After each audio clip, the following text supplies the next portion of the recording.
Let's go Browns! What if I told you there's a two-time Pro Bowler out there up for grabs, and that the Cleveland Browns may have just stumbled upon a golden opportunity, one that could fundamentally reshape their secondary and give this defense a scary new edge? Browns fans, this isn't just another name floating around in the rumor mill. I'm going to give you all the details, but first make sure to hit that like button if you've been a true Browns fan for 16 plus years. It's great to see fans of all ages. The utmost respect. If possible, comment something like "Let's go Browns. We're the best." Okay, let's get right to it. The big name is Jaire Alexander. Yes, the same Jaire Alexander who tormented Green Bay quarterbacks. The same player with elite instincts, a pedigree as a blocking cornerback, and a chip on his shoulder. And now, he's a free agent. You'll want to keep an eye on this, because this is about to get a lot more intriguing. Let's get one thing straight right off the bat. The Green Bay Packers didn't let Jaire Alexander go by accident. This was a calculated decision rooted in financial strain and injury concerns. But don't let the contract drama fool you. When healthy, Jaire is one of the best cornerbacks in football. And when a player of that caliber becomes available, teams take notice. You can bet Andrew Berry and the front office are at least watching closely. The real question is, should they do something? Here's the setup. The Browns' cornerback room is decent, not bad. Denzel Ward, untouchable, a genuine lockdown corner.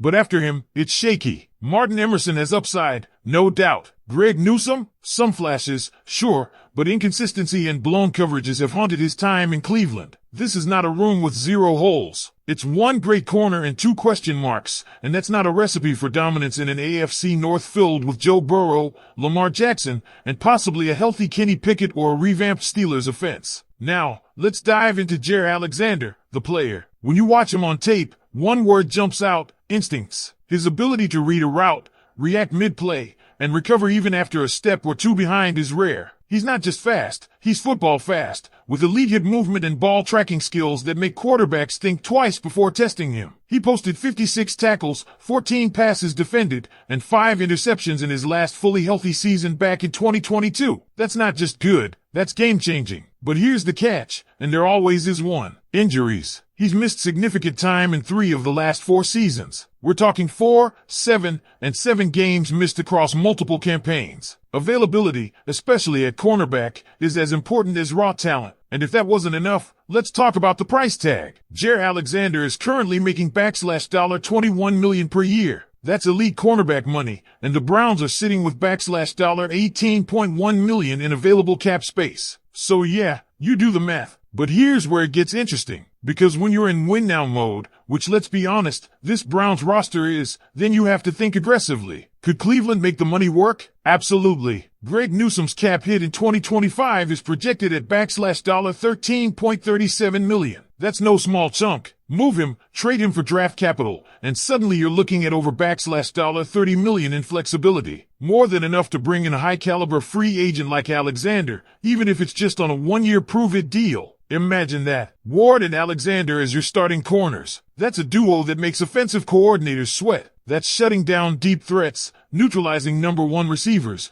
and giving Myles Garrett and the D-line those precious extra seconds to get to the quarterback. You're not just fixing a weakness, you're turning it into a strength. And it's not just about fixing holes, it's about sending a message. A move like this tells the rest of the league that Cleveland is not messing around, that this defense is going from good to elite, and that they are coming for the AFC North crown. Yeah, the price is high. Yeah, there's risk, but greatness doesn't come cheap. And sometimes, you have to roll the dice. Of course, it takes 2 to tango. Jaire Alexander has to want to come here. And right now, there are whispers, legit whispers, that teams like the Cowboys, Ravens, 49ers, Dolphins, and even the Vikings are interested. The Cowboys are dealing with their own injury concerns. The Ravens, desperate to upgrade a pass defense that got torched last year. The 49ers, they've got money and a roster built to win now. The Dolphins are potentially parting ways with Jalen Ramsey. And the Vikings? Well, they'd probably sign Alexander just to stick it to Green Bay. All 5 are real contenders,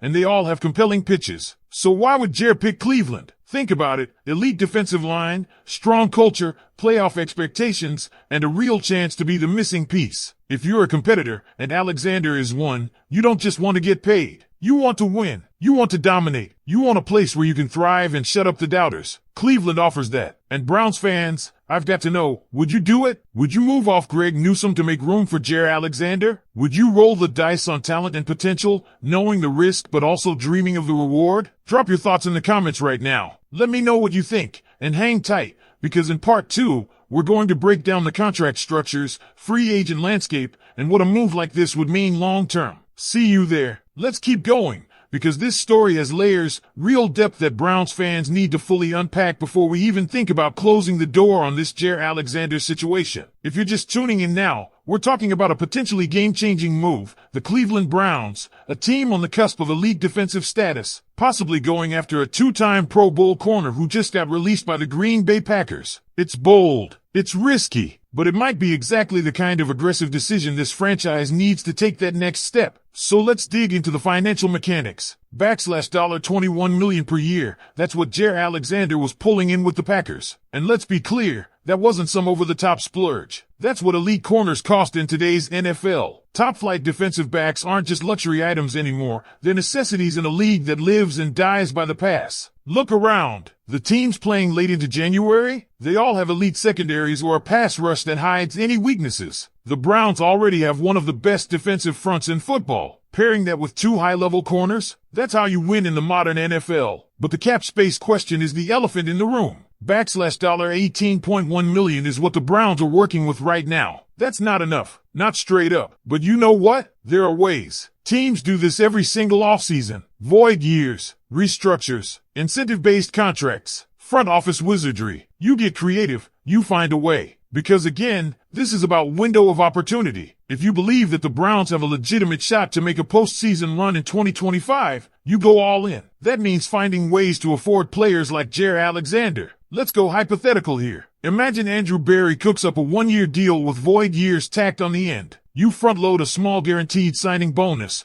backload the rest with incentives, and you give Jair the thing he might want more than anything else right now, an opportunity to reestablish his value. This is a guy who got $0 guaranteed dollars last season in Green Bay. Let that sink in. 0 on a $17.5 million salary. That's unheard of. That's how shaky the relationship got between him and the Packers. That's how questionable his injury status became. So maybe what he's looking for now isn't just money, it's a reset, a redemption arc. And what better place to write that story than Cleveland? A team with grit, a fan base with heart, a city that knows what it's like to be overlooked and underappreciated. Jair Alexander would not just be playing for a contract, he'd be playing for something bigger. That kind of motivation, it can turn a talented player into an elite one again. Now let's not pretend the Browns aren't in a competitive market. The Cowboys? Sure, they've got the brand. The 49ers? They're contenders. The Ravens? Our bitter division rivals. And that alone makes this move feel more urgent. The idea of Alexander suiting up in purple and black? That should make every Browns fan shiver. The Dolphins and Vikings are in this too. But let's be honest, the stakes are highest in the AFC North. The Browns cannot afford to let the Ravens snag an elite defensive back and potentially turn the tide of the division. So what do the Browns do? You test the waters. You reach out. You gauge Jair's interest. And most importantly, you look at your own locker room. The word on Greg Newsome? Talent, but frustrating inconsistency. Blown coverages. Mental lapses. He's not a liability, but he's not a guarantee either. A trade here isn't about giving up. It's about upgrading. It's about maximizing the potential of a defense that's already playing at a high level. Add Alexander, shift Emerson inside to the slot where his physicality can thrive, and suddenly you've got something dangerous. Let's not forget the culture either. Jim Schwartz's defense isn't for the faint of heart. It's aggressive. It's fast. It demands discipline and intensity. That's exactly the kind of scheme where Jair